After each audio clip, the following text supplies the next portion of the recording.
Iyi ni radiyo BBC gahuza miryango ivugira i Londres kuri metero 19, 25, 31 na 41. Ivugira ku mirongo ya FM mu karere k'ibiyaga bigari no kuri interineti kuri bbcgahuza.com.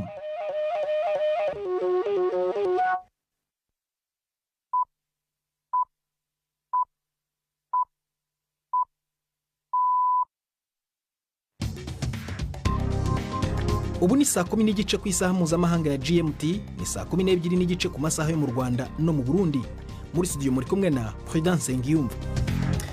Wiriwe hoteza amatwi BBC gahuza miryango aho uri hose ku isi, kaze kuri radio kuri bbcgahuza.com, kuri Facebook live mu buryo bw'amashusho no ku mirongo migufi ya shortwave.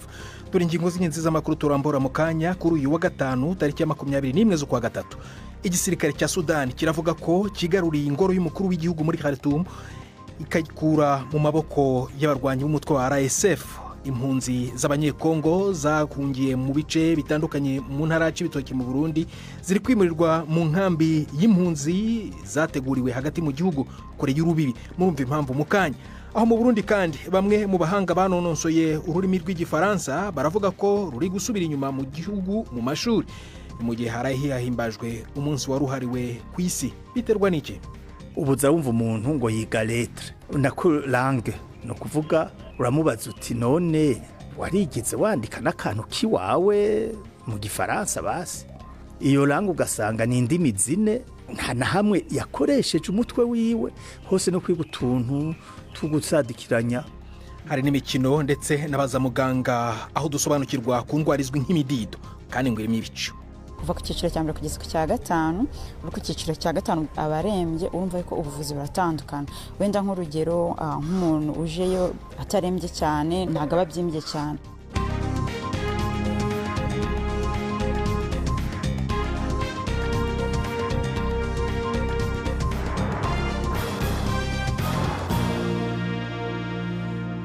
Ibyo byose n'ibindi turabirambura mu kanya nyuma ko Jacques Niyitegeka abanza kubagezaho andi makuru y'ingenzi avugwa ku isi.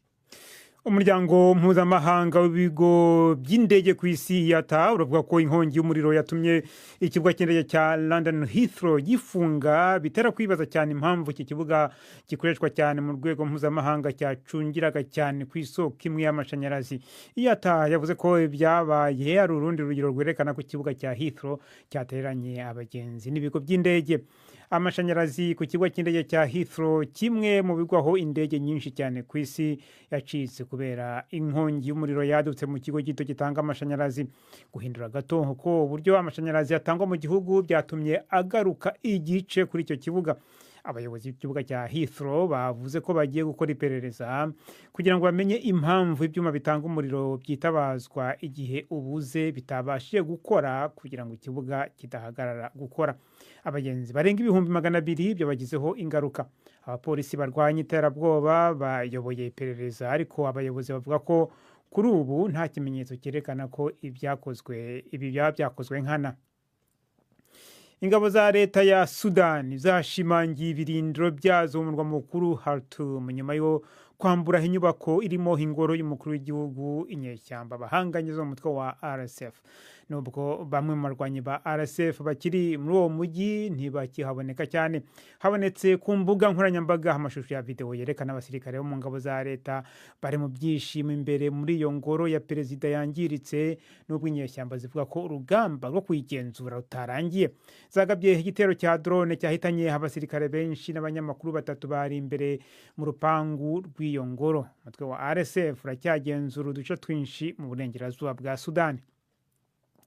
Umuyobozi w'ikirenga wa Iran Ayatollah Ali Khamenei yavuze ko ibikangisho bya Amerika ku gihugu cye ntacyo bimaze. Perezida Trump wa Amerika yari yohereje baruwa hatira Teheran gutangiza ibiganiro kuri gahunda y'ibitwaro bya kirimbuzi bwo mu bwoko bwa nucleaire bya Iran, ngo bitaba ibyo ikaba yagabwaho igitero. Yaburiye kandi Iran ko itagomba kohereza izindi nkunga inyeshyamba z'abahuthi muri Yemen. Mu ijambo ry'ingaruka mwaka kuri televiziyo yo kwizihiza umwaka mushya w'abaperesi, Ayatollah Khamenei yavuze ko Washington yakwiboneraho niharamuka hagize ingamba ifatira igihugu cye. آمریکایی‌ها بدانند abanyamerika bagomba kumenya ko ibikangisho bitazagira aho bibageza ku bijyanye no guhangana na Irani. Bo kimwe n'abandi bagomba kumenya ko bazakubitwa akanyafu mu gihe bazagerageza kugira igikorwa kibi bakorera abaturage ba Irani. Ishami ry'umuryango w'abibumbye ryita ku mpunzi HCR riravuga ko imirwano ibera mu burasirazuba bwa Repubulika ya Demokarasi ya Kongo yatumye abantu barenga 100,000 bahungira mu bihugu bituranye mu gihe kitageze ku mezi 3.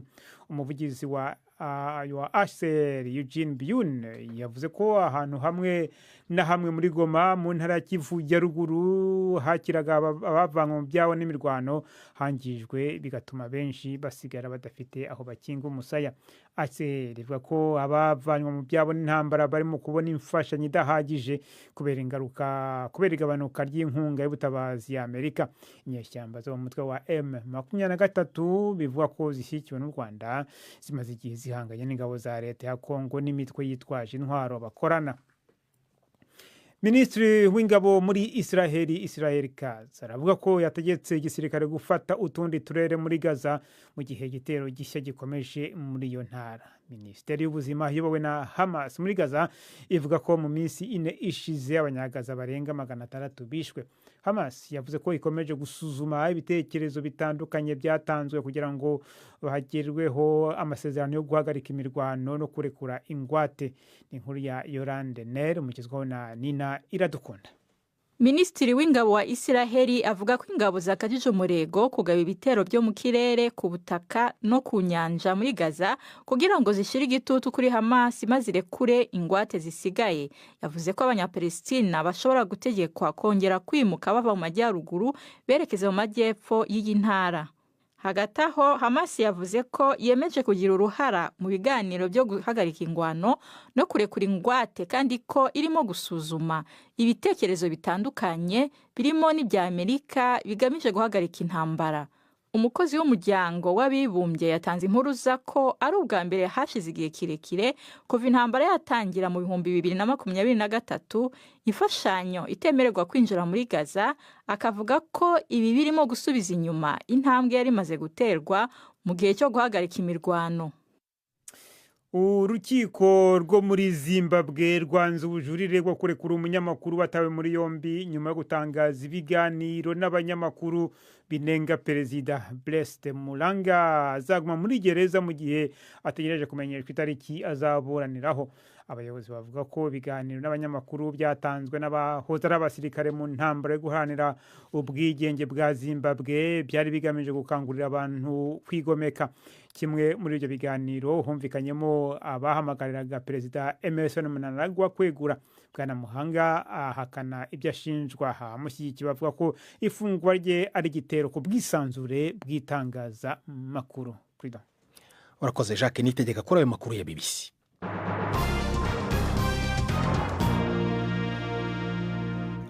Ikaze ku makuru arambuye duhera muri Sudan, aho igisirikare cya leta kivuga ko kigaruriye ingoro y'umukuru w'igihugu muri Khartoum ikayikura mu maboko y'abarwanyi b'umutwe wa RSF. RSF yafashe ubugenzuzi bw'umurwa mukuru igihe intambara y'umwiryane yadukaga mu myaka yenda kugera kuri 2. Iyi ni intsinzi ikomeye ku ngabo za leta zimaze igihe zitera intambwe zikomeye ku barwanyi ba RSF mu mezi make ashize. Inkuru ya Barbara Platt Osha uri i Port Sudan, muragezwaho na Jean-Claude Mwambutsa. Ingabo za Sudani zishubije ingoro y'umukuru w'igihugu nyuma y'imirwano ikaze yabereye mu murwa mukuru Khartoum rwagati. Ku mbuga nkoranyambaga abasirikare basazwe n'ibyishimo bagaragaye babyina ubundi bapfukamye basengera ku marembo y'iyi ngoro. Iyi ni intambwe ikomeye itewe n'igisirikare muri intambara, intambwe ibemereye kwisubiza icyicaro cy'ubutegetsi mu murwa mukuru. Ariko ntibiramenyekana intera urubuga rw'imirwano rwagezeho rusubizwa inyuma. Abarwanyi ba RSF bavuga ko intambara yo kumaranira iyi ngoro itararangira. Bagabye igitero cy'indege zitagira abaderevu kuri iyi ngoro bakigamba ko cyahitanye ababarirwa mu mirongo. Itsinda ry'abanyamakuru ba televiziyo y'igihugu ndetse n'abasirikari 2 bakuru bashinzwe gufasha aba banyamakuru ngo bari mu bahitanywe n'iki gitero. tujya mu Burundi. Impunzi z'abanyekongo zahahungiye mu bice bitandukanye mu ntara ya Cibitoke ziri kwimurirwa mu nkambi y'impunzi zateguriwe hagati mu gihugu kure y'urubibi. Abategetsi bavuga ko babikoze mu rwego rwo kubahiriza amategeko mpuzamahanga, ariko zimwe mu mpunzi zirarahira zikirenga ko aho kwimukira mu nkambi nshya zizasubira mu gihugu cyabo cya Kongo. Mugenzi wanjye Siriake Muhawe nayo ari mu ntara ya Cibitoke aho yiboneye uburyo icyo gikorwa kirimo kiragenda. Navuganye nawe mu kanya. iyo wacu kwimura izo mpunzi ntigitanga uyu munsi, kimaze iminsi kiba, ariko rero uyu munsi twagiye dusanga hari ikibazo cy'abanyekongo benshi ariko baravuga yuko batemera kugenda iyo bariko bararuka mu makambi atandukanye, bakavuga ko batemera na gatoyi kujayo. Ariko rero nanone hariho n'abandi usanga bemeye kurira amamodoka, nk'imodoka ashika nka 30 yaje kubatora, atatu gusa mbere ya saa tatu yaramaze kwinjiramwo abemera kugenda muri ayo makambi y'impunzi leta y'u Burundi yabateguriye. None abanga kugenda bitwaza iki? Abanga kugenda bavuga yuko baba bagiye kure iyo muhira, bakavuga yuko iyo bagiye babajane ari kure. Mu bivugwa nuko aho mu Rugombo ni hagufi iyo muri Kongo. Rero hariho abava ngaho mu ikambi y'impunzi bagasimbira muhira bakaronka ibyo bafungura bakubera ko n'imfashanyo idashemeye. Abandi nabo bizeye yuko ejo canke hirya yejo bishoboka ko amahoro agaruka bagaca bataha. Ariko kandi navuga yuko bobo hako bemera kuja kure y'urubibe Burundi buhana na Kongo bohitamwo gutaha. Ico akaba ari ikibazo rero novuga kihari ubu, kuko gutaha naho amashyirahamwe mpuzamakungu nka se ntiyemera kubatahana. None abategetsi rero bo bakabivugaho iki? Abategetsi bo bavuga bati amategeko mpuzamakungu aravuga neza yuko impunzi zitegerezwa kuba kure y'urubibe nko kilometero 150. Bakavuga bati twebwe twemeye kwakira impunzi. Mbere uwo twabajije wo mwishamwe on plarijejwe ikibazo c'impunzi yavuze ati mu by'ukuri iyo umuntu yakwakiriye akaba afite inzu y'ibyumba 4 uryama hakweretse ntuvuga ngo aricagurira ahashiteza kuryama. Aho rero ni nko kuvuga yuko bo bateza kugendera ku mategeko y'u Burundi n'amategeko mpuzamakungu kugira ngo babereke aho baba. Batemeye kuhaba nabo bagaca hakurikizwa amategeko ingene baca babyihweza, ingene baca babaho. Ari byo yavuze yuko ari guca baganira n'igihugu kibaye cya Kongo bakaraba nyimba bashobora guca batahuka, mugabo ko badashobora kwemera yuko abantu baba ku rubibe, cyane cyane ko muri kahise ko Burundi byagaragaye ko impunzi bakuru bibe zagiye ziragira ingwane muri buke byabaye mu Gatumba. Bakavuga bati ibi ntawe ushobora kubyihanganira, ni byiza yuko impunzi zemera amategeko yaba yagenga Burundi canke yagenga amakungu kugira zishobore kuba mu gihugu cyazakiriye. Siriake Muhawe nayo atugejeje ku isaa moya zibura iminota 18 mu Rwanda no mu Burundi. Iyi ni BBC Gahuza Miryango, urayumva no kuri Facebook live mu buryo bw'amashusho cyangwa kuri bbcgahuza.com. Mu kanya turajya mu Rwanda, ariko tubanze dufate akaruhuko gato cyane. Ndi Prudence Ngiyumva.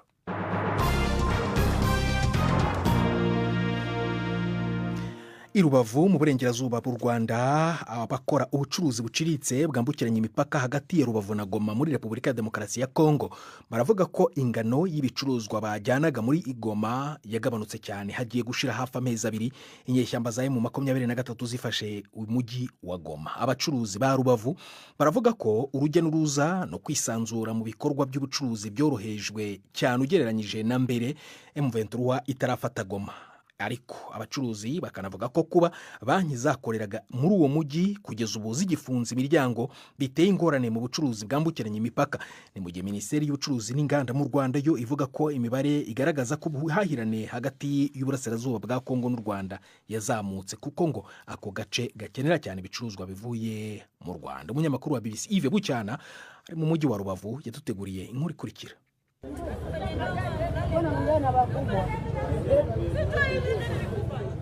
Natwaraga amasho yuzuye Daihatsu toni imwe n'igice, ariko ubu M23 hiziye kubera impamvu z'uko amafaranga nta mafaranga ari muri Kongo. Uwo ni Verena Mukabutera, umwe mu bacuruza imboga bazijyana mu mujyi wa Goma muri Repubulika ya Demokarasi ya Kongo.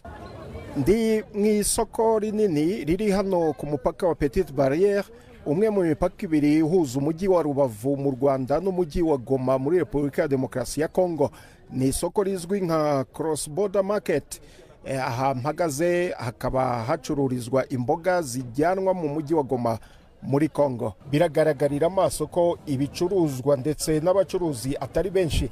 ibibazo by'abo bacuruzi ba Rubavu ngo nuko igoma nta mafaranga ahari. Turi kurangura ibintu hano mu Rwanda bihenze, twabigeza muri Kongo tukabura abakiriya, ariko tukabona imbogamizi nyinshi zihari, aruko nta mabanki ahari. Iyo tuwaje baza kutugurira twavuga ati se ko tubona amavoma itari kugenda neza, tuvuga ko ikibazo bafite aruko nta mabanki ahari, amafaranga yabo menshi bayafunganiye mu mabanki.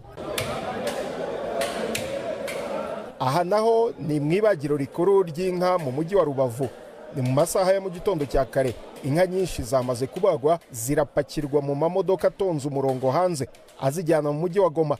Umuyobozi w'ibagiro Twahirwa Janvier avuga ko ubu bucuruzi butakimeze nka mbere. Mbere twajyanaga 80% y'umusaruro wose w'inyama zose twabaga ku ibagiro wajyaga muri Kongo, ariko ubu ngubu ni hafi 30% nizo twambutsa. Byaragabanutse cyane, tukabona ko izo nyama zageraga kure. Hari ibicere bimwe byakoreshwaga n'indege, uretse ni Kinshasa gusa, hari bakubwira ko hari n'isajyaga ikindu, ariko ubu ngubu ibintu byose byarahagaze. Umujyi wa Rubavu kuri ubu uragaragaramo cyane umubare munini w'abanyekongo. Bamwe bahari ku mpamvu z'umutekano, basa nk'abatarizera cyane iwabo. Hari abacumbitse mu mahoteli, abafashe inzu zo kubamo, n'abandi nk'uyu bambuka baje gutembera no kwishimisha. Kwa majina mimi naitwa Mupenzi Sadiki, mnatokea Goma Kabutembo. Amazina yanjye ni Mupenzi Sadiki, nturutse Igoma Kabutembo. Ngewe niziye kwishimisha, kujienjoy tu. Njo turangu ya tatu. Ubusanzwe ndi umunyeshuri ni Igoma, ubu ni ubwa gatatu ngeze mu Rwanda. Hagati aho Minisiteri y'Ubucuruzi n'Inganda muri iki cyumweru yatangaje ko imibare igaragaza ko ubuhahirane hagati y'uburasirazuba bwa Kongo n'u Rwanda yazamutse, kuko ako gace gakenera cyane ibicuruzwa biva mu Rwanda. Ibi bigaterwa nuko zimwe mu nzitizi ku rujya n'uruza zahozeho ubu zitakiriho. Muri zo hari nko kuba amasaha yo gufungura imipaka yariyongereye, ndetse zimwe mu mpapuro zo kwinjira muri Kongo cyane zizwi nka permis de séjour zikavanwaho. Yves Bucyana, BBC Gahuza Miryango, i Rubavu. Warakoze Yves. Aho i Rubavu imbona imvano y'ejo kuwa gatandatu izaba iri no kuri icyo kibazo, aho muzabikurikira ejo kuwa gatandatu ku buryo burambuye. Tujye mu Burundi. Bamwe mu bahanga banonosoye ururimi rw'igifaransa baravuga ko ruri gukendera no gusubira inyuma mu mashuri. Ni mu gihe nyamara harahizihijwe ejo hashize kuwa kane umunsi waruhariwe ku isi yose. Umwe muri abo bahanga ni Joseph Mukubano, akaba yigisha igifaransa muri kaminuza y'u Burundi, akaba n'umushakashatsi. Avuga ko uko gusubira inyuma kwaba gufitanye isano n'ubuhanga bushya bwo kwigisha. Inkuru ya Gildas Ihundimpundu.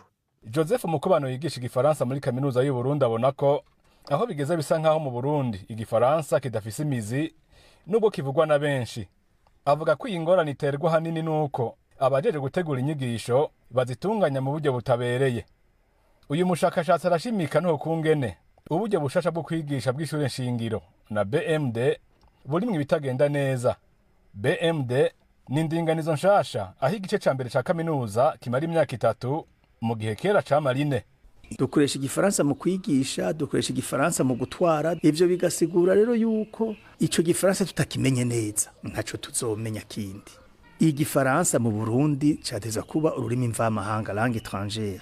Ejo rubaye langue seconde, no kuvuga ko tuzoba tumaze kwigisha igifaransa dukoresheje nk'ibisomwa vyanditswe n'abarundi. Mugabo ugiye muri barya bakora mu vyerekeye gutunganya ivyigwa ama programme, usanga n'ivyo bintu vyanditswe n'abantu datanumwe abizi. Aho gutanga isoma kirimo akaranga bwami ku Murundi, batanga igisomwa c'ingorane babonye ku isoko, babonye harya bo bakarira kubona ko babonye citwa indimburo. Joseph Mukubano agereranije ubuhinga bushasha n'ubwa kera, abona ko bwa kera bwagendeka. Twebwe tuciga twize cyo twita section lettres moderne, duhejeje icitwa tronc commun. Wasanga ivyigwa vyariho tujeje tronc commun, no kuvuga abaca baja muri scientifique n'abaja muri lettres n'abaja muri section pédagogique normale. Wasanga twiga twese bimwe ku ngero zitangana gusa. No kuvuga uyiga ibiharuro yariga n'igifaransa amasaha makeyi, nanje muri lettres nariga ibiharuro mugaba amasaha makeyi, nkiga kahise, nkiga indondabihugu, nkiga n'ibindi byinshi. Mugabo n'uwo muri muri scientifique bari kariga ivyo nyene ku masaha atangana nayi wanje gusa kandi ivyo tukavyiga mu gifaransa twese. Uno musi bifashe gute? Ubuza wumva umuntu ngo yiga lettre na langue no kuvuga uramubaza uti none warigize wandika n'akantu kiwawe mu gifaransa basi. Iyo langue ugasanga ni indimi zine nta na hamwe yakoresheje umutwe wiwe hose no kwiga utuntu tugusadikiranya. Nova iyo mvuze gusadikiranya so kubigaya shaka kuvuga indimburo. Bakigisha indimburo gusa nk'uko umenya indimburo ntacimaze. Indimburo ikoreshwa mu kwiyumvira. None rero barabuza abantu kwiyumvira mu mwugo rurimi. Mu kubanahanura ko Burundi bwosubira ku buhinga bwa kera. Abona kandi ko hoshirwa imbere ibisomwa vyanditswe n'abarundi birimwe akaranga bwami ko Burundi, agasaba na leta kubishiramwe uburyo. Mu kwezi guheze umushikiranganje w'indero yarakoranije abahinga kugira basuzumire hamwe ingene igisata c'indero conagurwa. Mu vyo abahinga bahanuye harimo gutsimbataza inyigisho z'igifaransa no kugarukana umwaka w'icumi wafuswe kuva haje ubuhinga bushasha bw'inyigisho. Gildas Yihunda Impundu i Bujumbura. Urakoze Gildas. Reka noneho rero tugaruke gato hano i London ariko mu mikino na Yves Bucyana atugezeho avugwa mu mikino y'i Kigali. Imikino kuri BBC gahuza miryango. Mwireweho neza mwese abateze amatwi BBC. Amakuru y'imikino nyahere mu mikino y'amajonjora guhatanira itike y'igikombe cy'isi ku mugabane wa Afurika. Kuri ubu rurambikanye hagati y'Amavubi y'u Rwanda na Super Eagles ya Nigeria. Umukino uri kubera ku kibuga cy'Amahoro i Remera. Ni umukino wo mu itsinda rya gatatu. Icyo wamenya nuko Nigeria nk'imwe mu makipe akomeye muri Afurika idakunze no kubura mu mikino ya nyuma y'igikombe cy'isi kuko kunganya cyangwa gutsindwa biyishyira mu kaga ko gusezererwa hakiri kare. Ni itsinda kuri ubu riyobowe na Benin ifite amanota 8 nyuma yaho ku munsi w'ejo inganyirije na Zimbabwe ibitego 2-2. U Rwanda na Afurika y'Epfo Bafana zifite amanota 7 mbere y'imikino y'uyu munsi. Bafana irakira Lesotho iri ku mwanya wa 4 n'amanota 5. Ni mu gihe Super Eagles ya Nigeria iri ku mwanya wa 5 n'amanota 3. Hagati aho ikipe y'igihugu y'u Burundi intamba mu rugamba ku isaha ya 3 z'ijoro isaha y'i Kigali ni Bujumbura irakina na Côte d'Ivoire ifite igikombe cya Afurika. Umukino urabera ku kibuga cya Meknes mu gihugu cya Maroc. U Burundi bufite amanota 7 mu mikino 4 yo mu itsinda rya 6 buri ku mwanya wa 3 inyuma ya Côte d'Ivoire na Gabon ya 2 mu gihe Kenya iri ku mwanya wa 4. Harambee Stars ya Kenya iyobowe n'umutoza mushya Ben McCarthy wahoze abica bigacika mu ikipe ya Bafana ku munsi w'ejo yanganyije na Gambia ibitego 3-3.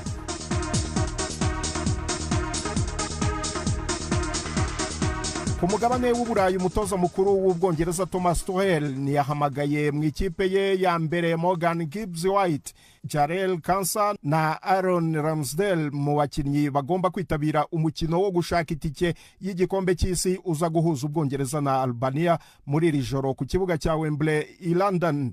Harry Kane arayobora iyi kipe nka kapiteni naho Jude Bellingham na Declan Rice biteganyijwe ko baza gufatanya gukina hagati. Ni mu gihe Phil Foden, Morgan Rogers na Anton Gordon bose barimo guhatanira umwanya wo gukinana na Harry Kane mu busatirizi. Ayo niyo y'imikino nabahitiye mu uyu munsi.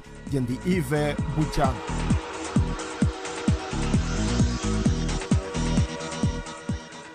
Urakoze Yves Bucyana. Tugume i Kigali. Jambo noneho ndi Yvette Kabatesi muri Baza Muganga.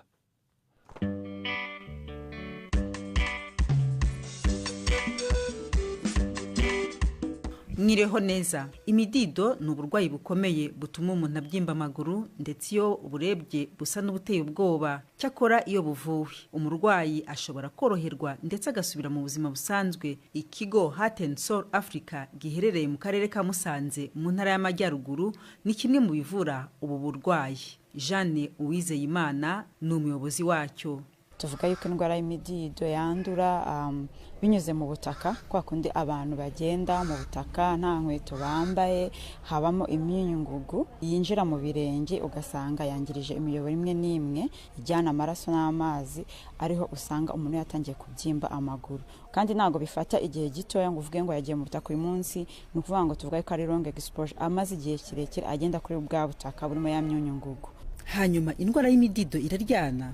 Iyi ndwara iraryana cyane, amaguru arabyimba, amaguru azana ibisebe, bamwe na bamwe hari ibyo bita intakara, amagangiriyo, bagira ikintu cyita guhindurwa, hahandi agira umuriro akatitira nk'umurwayi wa malariya, iyo bahinduye nyine ugasanga arishima, yagize nk'uwahiye, ubwo urumva nyine ko ni indwara iryana. Aba barwayi rero bavurwa bate? Iyi ndwara ifite ibyiciro kuva ku cyiciro cya mbere kugeza ku cya gatanu.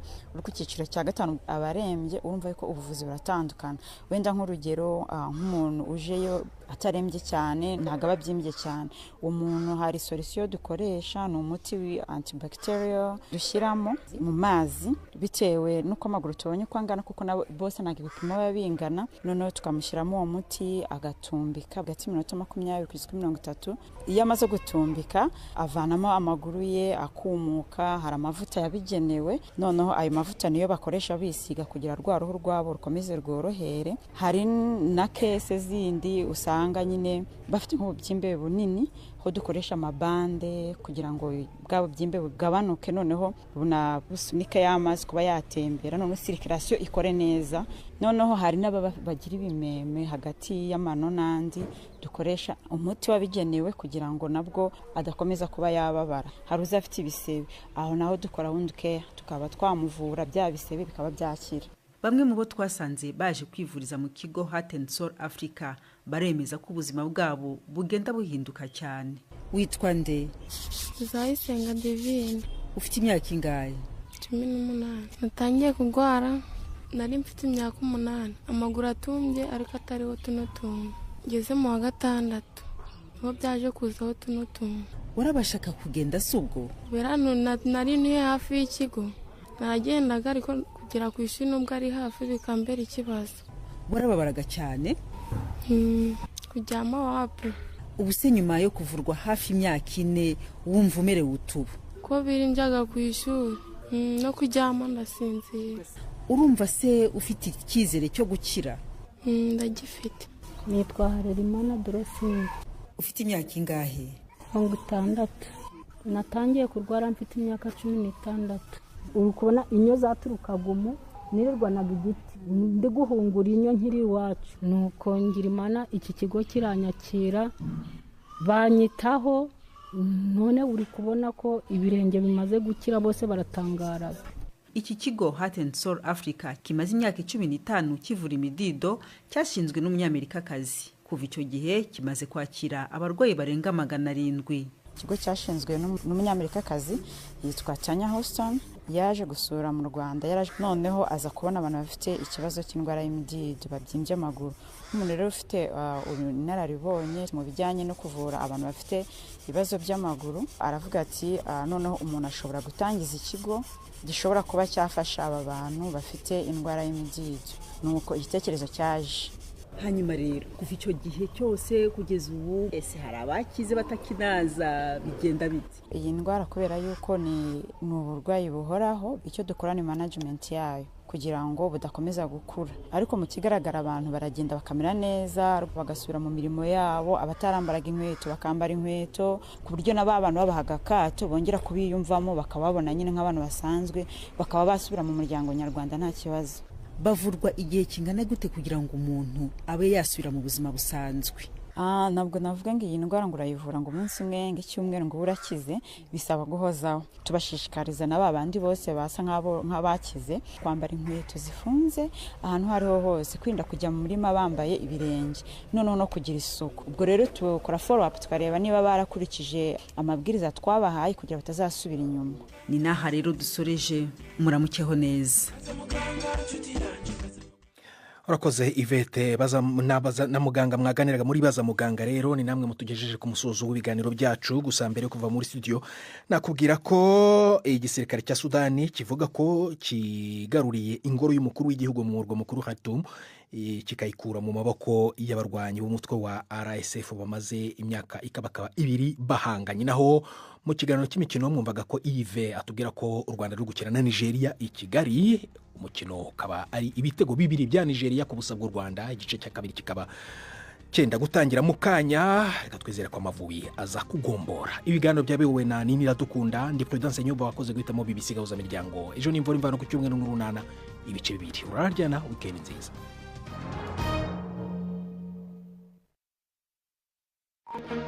Thank you.